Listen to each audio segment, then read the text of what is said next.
जिस रेट पर RBI banks को लॉन्ग टर्म के लिए पैसा प्रोवाइड करती है उसे हम बैंक रेट कहते हैं।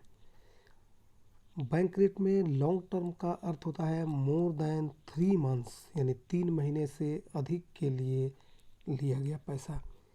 यानी जब कभी भी बैंक आरबीआई से 3 महीने से अधिक के लिए पैसा उधार लेती है तो वह बैंक रेट पर लेती है। वैसे नॉर्मली इंडिया में रेपो रेट पर बैंक आरबीआई से अधिक पैसा लेती है। रेपो रेट शॉर्ट टर्म का रेट होता है, जबकि बैंक रेट हमेशा से लॉन्ग टर्म का रेट है। बैंक रेट को इंडिया में डिस्काउंट रेट के नाम से भी जानते हैं। इसे डिस्काउंट रेट इसलिए कहा जाता है कि इस रेट पर ही आरबीआई बैंक्स के कॉमर्शियल बिल का रीडिस्काउंट करती है। रीडिस्काउंट का अर्थ होता है डिस्काउंट के ऊपर डिस्काउंट करना, यानी आरबीआई रीडिस्काउंट करती है। बैंक अगर कॉमर्शियल बिल का डिस्काउंट करती है तो उसी बिल का रीडिस्काउंटिंग का काम आरबीआई करती है। वैसे प्रेजेंट डे में मैक्सिमम यूज़ बैंक रेट का लोन लेने में नहीं बल्कि पेनाल्टी लगाने में किया जाता है।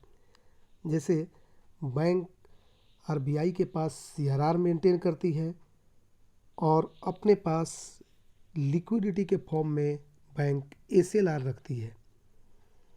किसी भी पर्टिकुलर डे में यदि बैंक आरबीआई के पास सीआरआर मेंटेन ना कर पाए और अपने पास एसएलआर मेंटेन ना कर पाए तो आरबीआई इन दोनों ही कंडीशन में बैंक के ऊपर उस पर्टिकुलर डे में बैंक रेट प्लस 3% का पेनल्टी चार्ज लगा देती है।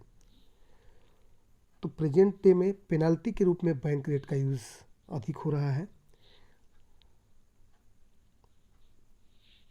वर्तमान में बैंक रेट 4.65% है। यानी बैंक को अगर 3 महीने से अधिक के लिए आरबीआई से पैसा उधार लेना हो तो यदि बैंक को 100 रुपये उधार लेना हो तो उसे ब्याज के रूप में आरबीआई को 4 रुपया 65 पैसे का ब्याज देना होगा।